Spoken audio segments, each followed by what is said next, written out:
Mesdames, Messieurs, bonjour. Aujourd'hui, 28 novembre, nous allons parler du 7e moyen de soulager les âmes du purgatoire, les indulgences. Nos péchés sont si nombreux et si graves, nos réparations si légères, que nous nous acquitterions difficilement en ce monde de la peine temporelle due à nos iniquités si l'Église ne suppléait à notre faiblesse en ouvrant le trésor des indulgences.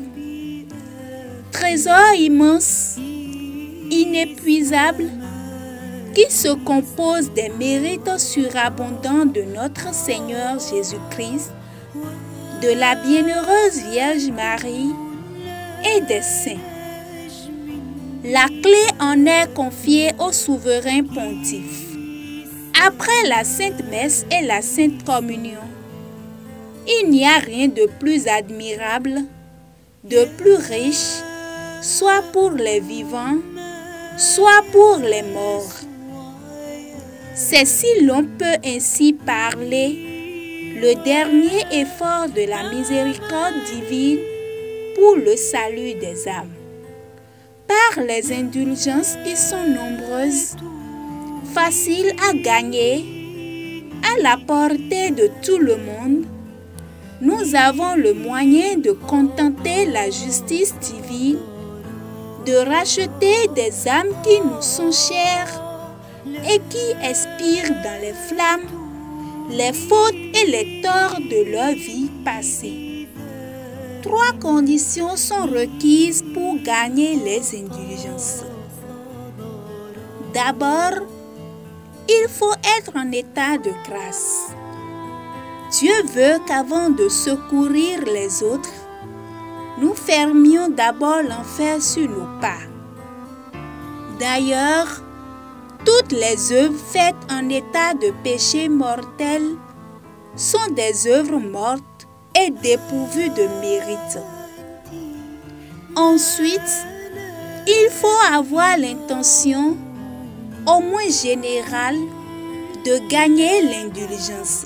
Il est donc à propos de renouveler chaque jour à la prière du matin le désir de gagner des indulgences attachées aux pratiques de piété que l'on peut faire dans la journée.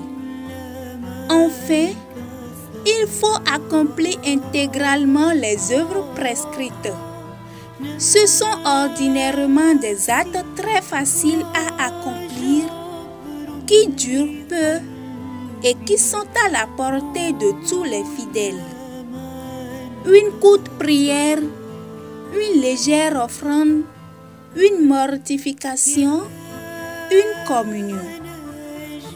De grâce, âme chrétienne, ne négligez pas de procurer aux fidèles trépassés des trésors si faciles à gagner.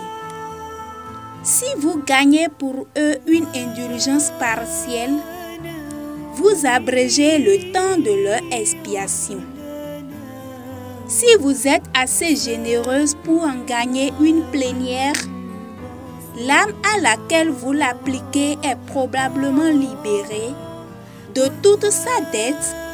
Le ciel s'ouvre pour elle, elle s'y envole radieuse, emportant au pied du Seigneur la reconnaissance qu'elle voue éternellement à son bienfaiteur. Ô Jésus, appelez vos enfants et nos frères au bonheur éternel, et que la lumière qui ne s'éteint plus luise sur eux, qu'ils reposent en paix. Amen. Merci de nous avoir suivis. À demain pour la suite.